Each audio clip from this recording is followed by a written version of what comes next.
అనగనగా కాకులు దూరని కారడవి. అందులో సింహాలు, పులులు, ఏనుగులు, ఇలా ఎన్నెన్నో జంతువులు.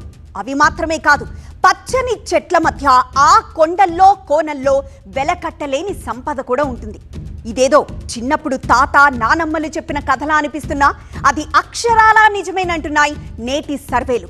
అందుకే ఆ సంపదను వెలికి తీసే పనిలో నిమగ్నమైంది కేంద్ర పురావస్తు శాఖ. దేశవ్యాప్తంగా జరుగుతున్న ఈ సర్వేలో ఇప్పుడు తెలుగు రాష్ట్రాలు, అడవులు కీలకంగా మారాయి. మరి ముఖ్యంగా అటు శ్రీశైలం, ఇటు శేషాచలం అడవుల్లో జరుగుతున్న సర్వేలు ఇప్పుడు చర్చనీయాంశమవుతున్నాయి. పురాతన చరిత్రకు సాక్ష్యంగా నిలిచే ఎన్నో శాసనాలు అక్కడ లభిస్తూ ఉండడం ఆసక్తి రేపుతోంది. అటవీ శాఖతో కలిసి పురావస్తు శాఖ నిర్వహిస్తున్న ఈ సర్వే ఎందుకంత ప్రత్యేకము అంటే, ఒకప్పుడు అడవుల్లోకి ఎంట్రీ అంటే అంత ఆషామాషి విషయం కాదు. ఆన్ డ్యూటీ అటవీ శాఖ అధికారులే చాలా ఇబ్బందులు పడాల్సి వచ్చేది. ఒకప్పుడు అడవుల్లో జంతుజాలంతో పాటు వేటగాళ్లు, స్మగ్లర్లు ఉండేవారు. అన్నల అలజడి కూడా ఎక్కువగానే ఉండేది. 3 దశాబ్దాలుగా నల్లమలలో అన్నల రాజ్యం నడిచింది. 20 ఏళ్ల పాటు హవా నడిపించిన నక్సలైట్లు, మావోయిస్టులు నడిపారు. దీంతో అటు నల్లమలలో కానీ ఇతర ఫారెస్టుల్లో కానీ చరిత్రకారులు కాలు పెట్టలేని పరిస్థితి ఉండేది. కానీ ఇప్పుడు అన్నలు పోయారు, అవరోధాలు తొలగిపోయాయి. దీంతో కేంద్ర ప్రభుత్వ అనుమతితో అడవుల్లో సర్వే మొదలు పెట్టారు పురావస్తు అధికారులు.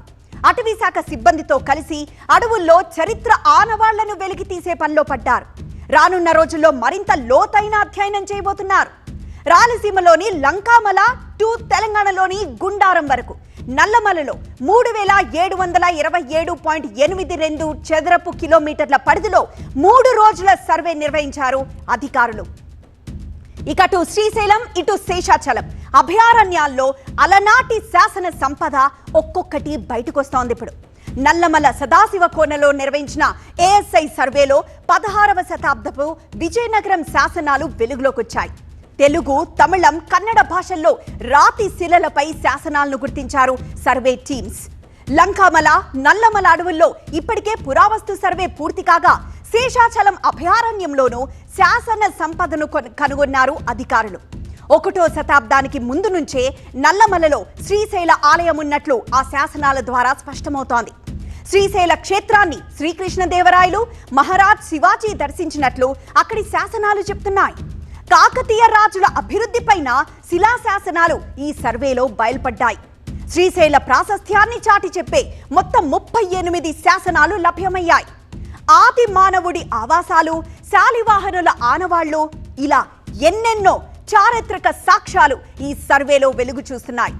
దట్టమైన అటవీ ప్రాంతంలో ఆనాటి రహస్యాలు ఒక్కొక్కటిగా బయటకొస్తున్నాయి. సజీవంగా కనిపిస్తున్న సదాశివ కోన చరిత్ర 3వ శతాబ్దం నాటికే నిర్మితమై ఉన్న గుడిమల్లం పరశురామేశ్వరాలయం దానికి ప్రత్యక్ష నిదర్శనంగా నిలుస్తున్నాయి. సదాశివ కోనలో పుష్కరిణి నిర్మాణం ఆధారాలు, శాసనాల్లో జటాధరుడిగా ఉగ్రరూపంలో పరమశివుడు, ఇలా ఒకటేంటి ఎన్నో అద్భుతాలు అటవీ ప్రాంతంలో దర్శనమిస్తూ ఉండడం ఆసక్తి రేపుతోంది. భారత్ శ్రీ ప్రాజెక్ట్ ద్వారా జరుగుతున్న ఈ శాసనాల గుర్తింపులో పురాతన శాసనాలు, రేఖా చిత్రాలు, విగ్రహాలు వెలుగు చూస్తున్నాయి. శ్రీశైలానికి వెళ్లే భక్తుల కోసం ఏళ్ల నాడే జరిగిన కట్టడాలు, భక్తులు రిలాక్స్ అయ్యేలా అప్పట్లోనే బస ఏర్పాట్లు, రాజులిచ్చిన ఆస్తులు, దానాల వివరాలు ఈ శాసనాల ద్వారా తెలుస్తున్నాయి.